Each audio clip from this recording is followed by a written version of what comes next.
Mga mi, welcome to my video again. Yan, hindi daw vlog sabi ng anak ko, video lang kasi hindi daw ako vlogger. Yan, so video.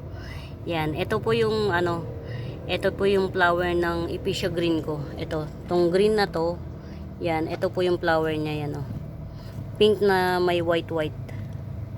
Bago pa siya actually flowering na siya yan, oh. May pasunod, oh. Yan, yan dilaw na yan. Flowering na siya. Yan. Pink na may white. Hindi siya plain na pink yan. Bago pa siya mawala. Kasi madaling maano yung flower niya. Yan. Yung green na yan, ang flower niya pink na may white. Yan. Meron akong propa niyan. Ito. Yan. Ito. 30 pesos lang. Pink ang flower niya. Kasi yung isa kong green na ma-silver yung gitna. Red yun, red. Yan. So, sa ngayon, yung Epicea ko na may naiibang kulay, ito lang, yung green na yan. Hindi na muna sana ako magbibideo, kaya lang ngayon, na o diba, ayan o. Nakikita niya yan mga mima? Yan. Tanggalin na nga natin to. Parang na siya. Parang malapit na siyang magkukun. Yan. O yan. Buti na lang. Yan. Buti na lang. Doon lang siya sa pangit. Ayan. Tanim ni mami na ito.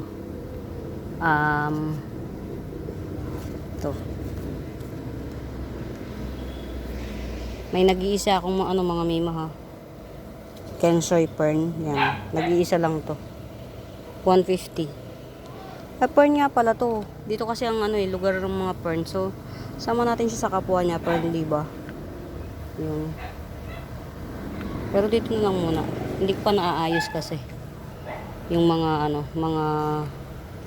hindi ko pa sila naaayos. Yan. Ito mamadarin ko muna kasi naubusan na ako. Oria Syngonium. Syngonium Oria. Yan.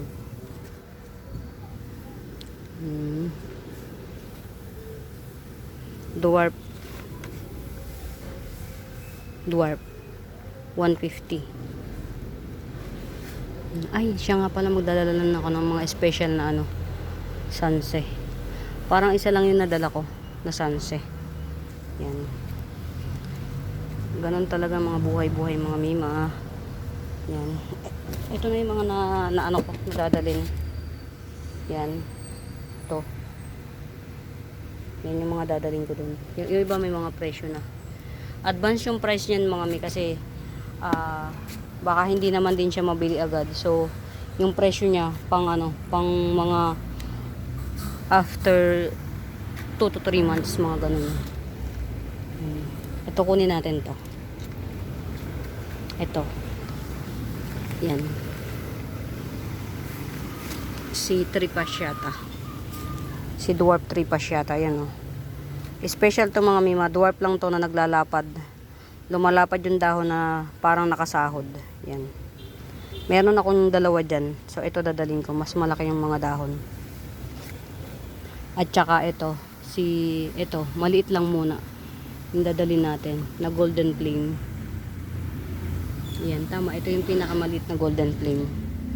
Para kahit papaano, siya. Tawag dito, doon na siya magpalaki. Umuulan. Paulan na. Yan, ito.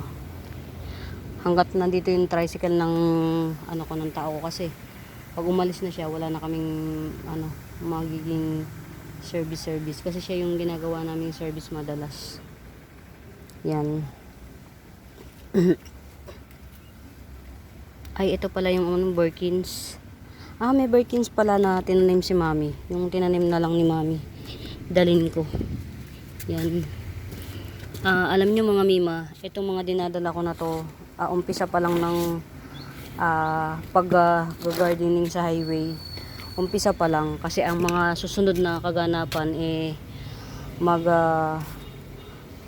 naman ako ng mga lupa. Doon ako magtitinda ng loam soil. Yan. Since marunong naman ako maghalo ng sarili ko na loam soil. Mga mima, ang loam soil na ginagamit ko, mas marami yung, depende sa panahon. Yan. Magdidepende sa panahon yung gamit kong loam soil.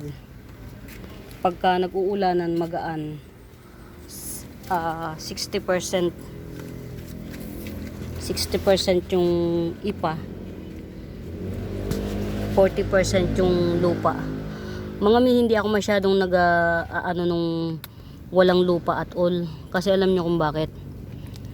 Hindi rin masyadong maganda kung yung soil mix mo walang lupa, kasi everything here sa atin, ayan o, may ugat na siya. So pwede na natin dalhin. Tanim ka ni mami, Birkins, yan.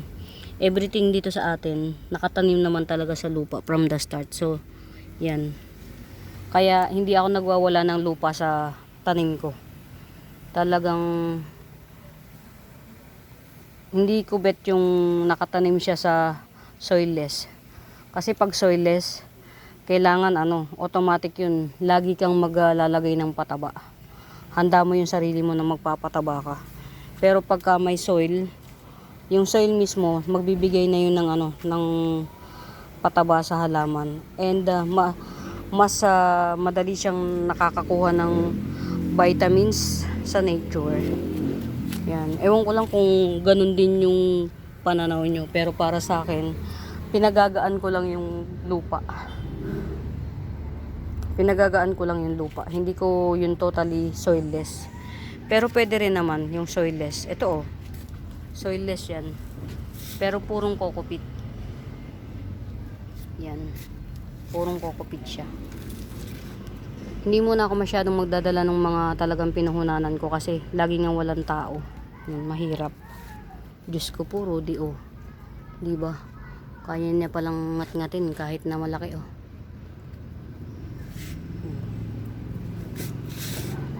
diba? Napangas na niya. Buti na lang malaki pa yung natira. Hindi kasi ikaw makapunta rito mga mima agad-agad. Alam niyo kung bakit? Tawag dito, pag walang technician sa shop, nai-stack ako. Yung technician ko, dahil nga naglalakaran na pa ibang bansa, parang sa kanya hindi na niya masyadong, mas priority niya syempre yung pag-a-apply niya.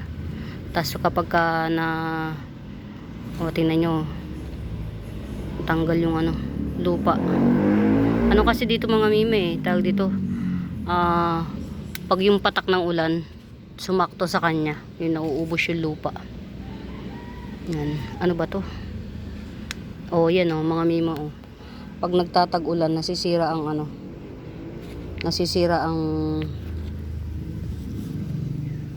tawag dito, si black star to sisira ang halaman. Yan ang kalaban naman ng sunset, tag-ulan. Pero pag tag-araw, yan, diyan mo siya maaasahan pagka nagtag-araw na. Yan. Ito, dinala ko na yung isang propa ko nito. Dadaling ko yung prop. Tama, nadala ko na kahapon. Yan. Marami pa rin palang mga caterpillar, higad, mga mima. Yan. Binawasan ko yung collection ko ng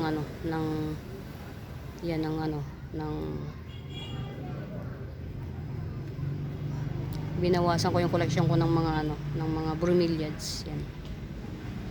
Nagtira lang ako ng tigi-tigisa para pagka may napunta kay mami, may nakikita sila. Yan. Nagdala ko ng isa nito. Yan, nagdala akong isa para kahit papaano may ibang nakikita. Ito, magdadala ko nitong mga to, pero ililipat ko na sa malaking pot. Hindi na siya pwede ng maliit na pot. Yan to. Hindi na siya pwede ng maliit na pot. Marami pa pala akong gagawin dito sa garden ko mga mima. Dalawa yung anthurium na ihihiwalay ko. Pagka pala anthurium, pangit yung magkasama sila, nalalaki. Hindi. Kailangan sa isang pot, isa. May sarili siyang pot. Hindi maganda na isang pot, dalawa sila. Pangit tingnan. Yan. Ito, gusto ko sanang magdala nito doon kasi eye catcher to. Kaya lang sabi ni mami, palaguin muna daw. Palaguin. Ay mga mima, umuulan na. For now mga mi, happy watching ulit. Kapag may nagustuhan kayo, i-message nyo na lang sa comment section yan. Sasagutin ko as much as I can. For now mga mima, happy watching. Pamain, bye!